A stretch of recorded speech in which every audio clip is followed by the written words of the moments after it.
아멘. 네, 여러분에게 한 가지 질문을 던지면서 오늘 말씀을 열었으면 좋겠습니다.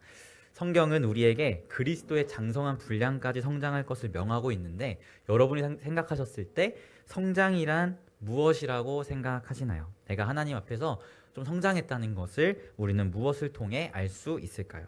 뭐 육체적인 성장은 사실 가시적으로 확인이 가능하잖아요. 내 키가 크고 뭐 살집이 커지고 이런 것들을 보면 육체적인 성장은 눈으로 확인할 수 있는데 우리의 영적인 성장은 어떻게 확인을 할 수가 있고 또 어떨 때 내가 주님 안에서 성장했구나라는 이야기를 할 수 있을까요?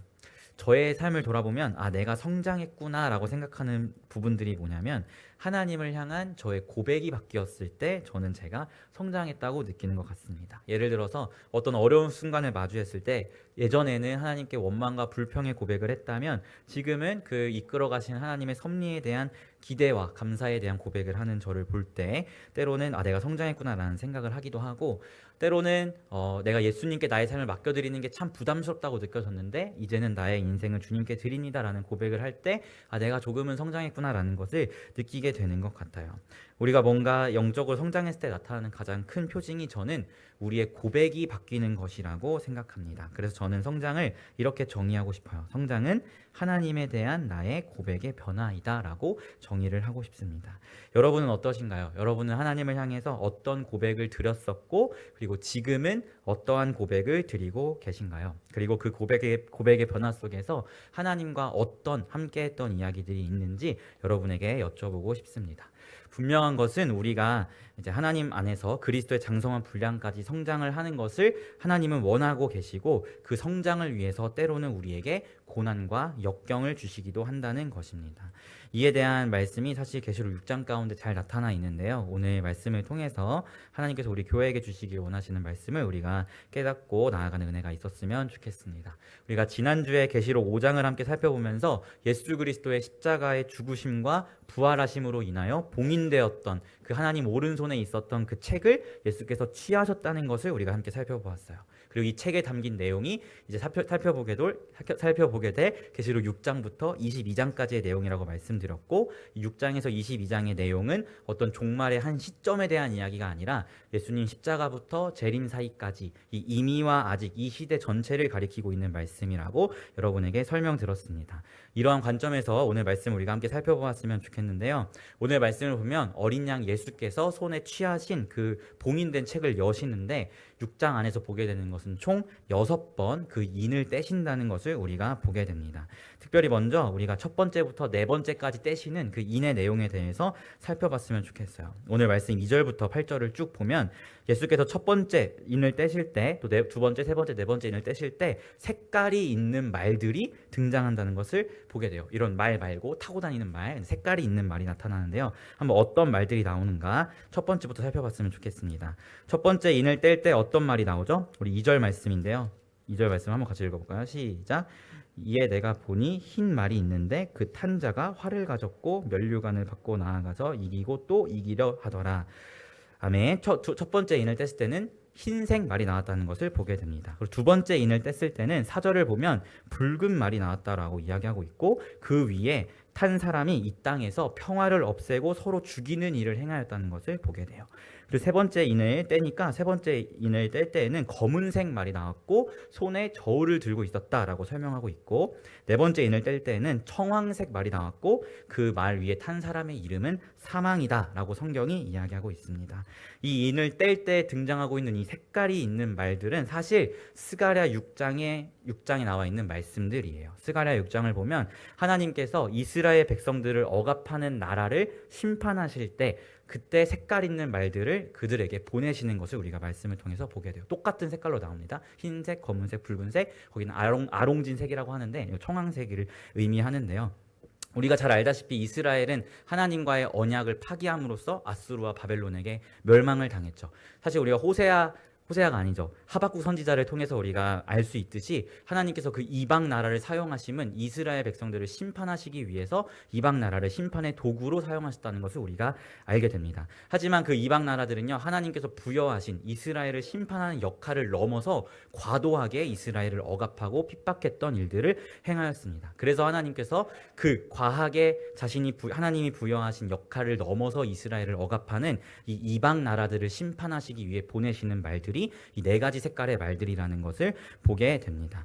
그것에 대해서 말씀하고 있는 것이 바로 스가랴 6장의 말씀인데, 이 말씀을 모티브로 요한계시록 6장도 동일하게 쓰고 있다는 것이죠. 이것을 비추어 봤을 때 계시록 6장에 나오는 이 첫 번째부터 네 번째에 나오는 이 색깔 있는 말들은 예수 그리스도의 십자가의 죽음 이후로 시작된 이 임의와 아직의 시대 사이에서 하나님의 교회를 핍박하는 자들을 향한 심판으로서 보내시는 말들이라는 것을 우리가 파악하게 됩니다. 그렇다면 이 말들의 각각의 색깔이 있는 말들은 어떤 의미를 가지고 있는지 그 심판의 내용을 살펴보았으면 좋겠는데요. 먼저 첫 번째로 나타났던 흰색의 말은 미혹 그리고 박해를 의미합니다. 예수 그리스도를 나타내는 색깔 중에 상징적인 색깔이 어떤 색깔이 있죠? 흰색이죠. 흰색. 거룩하시고 의로우신 분이기 때문에 그분을 우리가 흰색으로 표현하긴 하고도 하는데요. 이 흰색 말은 그리스도를 모방하고 스스로 의인인 척 위장하고 있는 것을 보게 돼요. 즉 첫 번째 인을 뗄 때 나타나는 이 흰색의 말들은 미혹하는 영, 또 미혹하는 사람들을 뜻합니다. 그리고 두 번째에 나타나는 이 붉은색 말은요, 말씀 그대로 나와 있는데 사람들이 서로 죽이며 화평을 없애는 일을 이야기하고 있어요. 쉽게 이야기해서 전쟁이라고 볼 수 있겠죠. 그리고 세 번째 나타나는 검은 말은 기근을 뜻하는데요. 세 번째 말에 타 있는 사람이 손에 저울을 들고 있다라고 이야기하는데, 고대 사회에서 흉년이 들면 저울에 이 음식을 측정한 다음에 나눠줬기 때문에 이 저울이 상징하는 바는 기근을 의미한다는 것을 보게 됩니다. 그리고 네 번째에서 나타나는 청황색 말은 사망이란 이름을 가지고 있다고 성경이 이야기하고 있는데, 이것은 질병 또는 전염병을 통해서 어떻게 해서든 사람들을 사망에 이르도록 하는 것을 의미한다는 것을 우리가 볼 수 있어요. 너무 복잡한 이야기지만 정리해서 이야기하자면 예수님께서 네 가지의 인을 떼셨고, 이 인을 떼신 이유가 하나님의 교회를 핍박하는 자들을 심판하시기 위해서 떼셨는데, 그 심판의 내용이 미혹, 전쟁, 기근, 질병의 내용들이라는 것을 보게 됩니다. 그리고 이 일들이 언제 일어나는 일들이라고요? 예수님 십자가부터 재림 사이까지 그 전 기간 동안 세대마다 걸쳐서 일어나는 일들이라는 것을 우리가 보게 됩니다. 우리가 세계사를 보면 이런 일들이 일어났다는 걸 이미 알고 있잖아요. 무수한 전쟁이 일어났죠. 우리 대한민국만 봐도 6.25 전쟁이 있었고 세계 1, 2차 대전도 있었고 그 외에도 수많은 전쟁들이 있었습니다. 그 외에도 무수한 기근으로 인해 사람들이 죽어나갔죠. 그리고 유럽 같은 경우는 흑사병, 또 우리 몇 년 전에 코로나와 같은 이런 무수한 질병과 전염병들이 닥치기도 했었고, 또 자칭 그리스도라고 이야기하는 수많은 미혹하는 사람들이 시대마다 일어났다는 것을 우리가 역사를 통해서 이미 알고 있습니다. 이 역사로 기록되어 있는 무수한 전쟁, 기근, 전염병과 미혹하는 사람들, 이 일들이 왜 일어나는 거라고요? 예수님께서 하나님 오른손에 있는 그 봉인된 책을 취하셔서 그 인을 떼셨기 때문에 일어나는 일들이라는 것을 우리는 보게 됩니다. 그리고 이러한 심판을 일으키시는 이유가 하나님의 교회를 핍박하는 자들을 심판하시기 위해서 일으키시는 일이라는 것을 오늘 말씀을 통해서 우리가 보게 됩니다. 그런데 사실 여기에 우리의 아이러니가 있습니다. 우리 한번 9절 10절의 말씀을 같이 읽어보았으면 좋겠어요. 계시록 6장 9절에서 10절 말씀입니다. 같이 읽을게요. 시작. 다섯째 인을 떼실 때 내가 보니 하나님의 말씀과 그들이 가진 증거로 말미암아 죽임을 당한 영혼들이 제단 아래 있어 큰 소리를 불러 이르되, 거룩하고 참되신 대주제여 땅에 거하는 자들을 심판하여 우리를 피를 갚아주기 아니하시기를 어느 때까지 하시려 하나이까 하니. 아멘. 이 다섯 번째 인을 예수께서 떼실 때 나오는 자들이 성도들이거든요. 저와 여러분과 같은. 근데 이 문맥을 통해서 봤을 때 이 성도들이 순교했다는 것을 우리가 보게 되는데요. 이 순교는 단순히 믿음을 지키다가 순교하신 그것만을 의미하는 것이 아니라 그것을 넘어서 문맥을 통해서 봤을 때 미혹, 전쟁, 기근, 전염병, 이 앞에 나와 있었던 네 가지 말이 상징하고 있는 그 고난 속에서 죽은 성도들도 의미한다는 것을 우리는 보게 돼요. 문맥을 통해서 봤을 때. 그런데 이들이 뭐라고 고백하고 있죠? 주님의 제단 앞에서 우리의 피를 갚아주지 아니하시기를 어느 때까지 하시겠습니까? 라고 하나님께 고백한다는 것을 우리가 보게 됩니다. 첫 번째에서 네 번째의 심판의 의미가 뭐라고 말씀드렸죠? 스가랴서를 모티브로 봤을 때 하나님의 교회를 핍박하는 자들을 향한 심판을 하나님께서 허락하신 거라고 우리가 봤는데, 성도들이 느끼기에는 하나님이 아직 우리를 위해서 무언가 하지 않고 우리가 여전히 고난받고 있다는 것을 고백하고 있다라는 거예요. 다섯째 인을 뗐을 때 성도들의 고백을 보면 하나님 왜 저들을 심판하지 않으십니까? 라는 이 울부짖음이 있다는 것이죠. 이미 예수께서는 첫 번째부터 네 번째 인을 떼시면서 심판을 시작하셨는데, 성도들이 느끼기에는 여전히 하나님이 그들을 가만히 두고 있다고 느낀다라는 것입니다.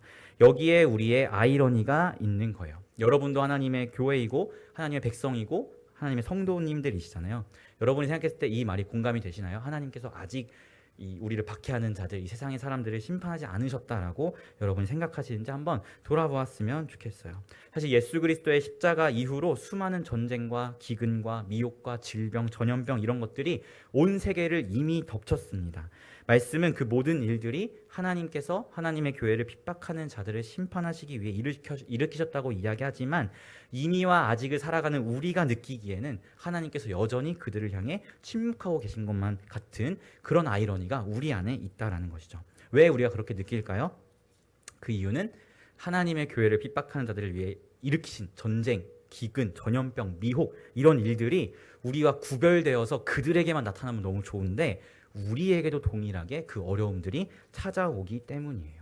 역사 속에 나타나 있는 무수한 전쟁, 미혹, 기근, 전염병 이런 이야기가 하나님의 교회와 하나님의 교회를 핍박한 자들을 구별해서 우리에게는 아무 영향도 미치지 않고 이들에게만 나타났다면 하나님의 심판이 시작되었구나라고 우리 모두가 생각했겠죠. 하지만 그 일들이 그들에게만 나타난 것이 아니라 그 사회를 살아가고 있는 하나님의 교회들에게도 동일하게 영향을 미쳤기 때문에 하나님의 성도들이 보았을 때 하나님 언제까지 저들을 가만히 지켜만 보고 계실 겁니까? 라는 고백이 나오게 된다라는 것이죠.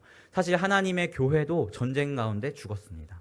하나님의 교회도 기근의 영향을 받았고 하나님의 교회도 질병과 전염병으로 아파했고 하나님의 교회도 무수한 미혹을 받았어요. 그렇기 때문에 우리가 느끼기에 하나님이 아직 심판을 행하지 않으셨다라고 느끼고 있는 것이죠.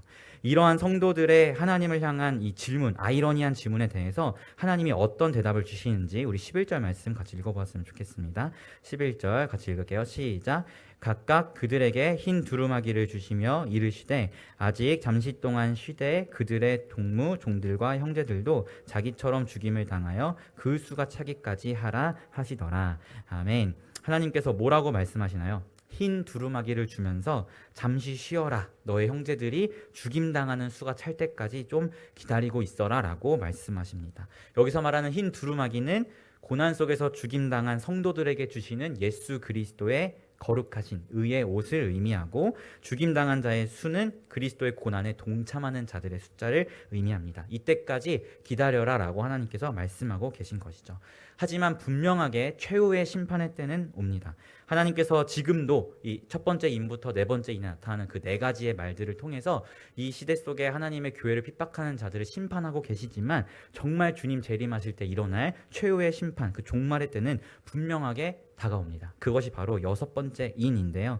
여섯 번째 인을 떼니까 큰 지진이 일어나고 해가 빛을 잃고 달이 붉게 되며 자연 만물 자체가 해체되고 있다는 것을 우리가 말씀을 통해서 보게 돼요. 이것은 분명한 종말의 때의 최후의 심판을 의미합니다. 자연 만물이 다 해체되고 새로운 창조가 시작되는 것이죠. 하지만 그 일들은 그리스도의 고난에 참여하는 자들의 수가 찰 때 일어나는 일이고, 지금 예수님 재림할 때까지 이 시대 속에서는 이 시대 속에 주어지는 심판은 전쟁, 기근, 전염병, 미혹 이런 것들이 일어나고, 여기에 하나님의 교회도 함께 고통스러워한다는 것을 성경이 증거하고 있는 것입니다. 사랑하는 성도 여러분, 여러분은 이미와 아직의 시대를 살아가고 있는 분들입니다. 그리고 우리에게 전쟁, 기근, 전염병, 미혹 이런 것들이 찾아와요. 불과 몇 년 전만 해도 코로나로 우리 대한민국 또 전 세계가 힘들었었고, 한국만 봐도 70년 전에 6.25 전쟁이 있었고, 지금도 수많은 미혹하는 자들이 우리를 유혹하고 있다는 것을 보게 됩니다. 사실 이 미혹은 어떤 이단만을 이야기하는 것이 아니고, 유튜브나 이런 우리가 예수를 사랑하는 것에, 예수께 집중하는 것에 관심을 다른 데로 돌리게 하는 모든 것들을 지칭한다라고 생각하시면 될 것 같아요. 아무쪼록 이러한 모든 영향을 하나님의 교회도 받는다는 것이죠. 하나님께서 하나님의 교회를 핍박하는 자들을 향한 심판을 내리셨다면 그들만 받았으면 좋겠는데 그것이 아니라 하나님의 교회도 이것의 영향을 받는다라는 것입니다. 도대체 하나님은 왜 그렇게 일하실까요? 우리를 좀 구별하셔서 우리는 그 유혹과 또 전쟁과 기근과 전염병 이런 것들에 영향을 안 받으면 너무나 좋겠는데 하나님 도대체 어떤 의도와 뜻을 가지고 이 시대 속에서 우리도 함께 그것에 영향을 받도록 가만히 두시고 계신 것일까요? 우리가 그것에 대해서 한번 생각해 보았으면 좋겠습니다. 하나님께서 그렇게 우리를 그 영향들 속에서 두시는 이유는 바로 하나님의 교회를 핍박하는 자들에게 심판을 주시는 것도 맞지만 동시에 하나님의 백성들에게 이 시간들은 그들의 믿음과 신앙을 순결하게 하는 연단의 시간으로서 주신 시간들이기 때문이라는 것을 우리가 기억하였으면 좋겠어요. 이것에 대한 증거가 사실 초대 그 7교회를 향한 편지입니다. 초대 7교회도 예수님 십자가 이후의 시대의 성도들이었잖아요. 그들에게도 전쟁이 있었고 기근이 있었고 전염병이 있었고 미혹들이 찾아갔습니다. 특별히 우리가 7개의 편지에서 두드러지게 나타나는 것은 특별히 미혹이죠. 황제 숭배, 우상 숭배에 대한 문제로 그들이 넘어지는 이야기들 우리가 많이 보잖아요. 그런데 그 7교회를 향해 하나님이 요구하시는 것이 뭐죠? 결국 예수 그리스도에 대한 신실함을 지켜낼 것을 하나님은 말씀하세요. 이것이 바로 성도들에게 요구하시는 하나님의 원하심입니다. 사랑하는 성도 여러분, 요한계시록 자체가 너무 상징적인 표현이 많아서 좀 복잡하고 어렵게 다가올 수 있지만 이 시간 이거 딱 하나만 기억하셨으면 좋겠어요. 예수님의 십자가와 재림 사이를 살아가는 우리들에게 분명한 고난이 찾아옵니다. 믿음 때문에 고난을 받는 자들도 있지만 오늘 말씀 속에서 나타나 있듯이 전쟁으로 인해서 기근으로 인해서 때론 전염병 그리고 미혹으로 인해서 우리 삶의 아픔과 어려움들이 끊임없이 찾아옵니다. 전쟁과 기근은 우리 삶과 좀 거리가 먼 이야기일 수 있어요. 하지만 지구 반대편에서는 여전히 전쟁하고 있고 기근으로 힘들어하는 나라들이 있죠.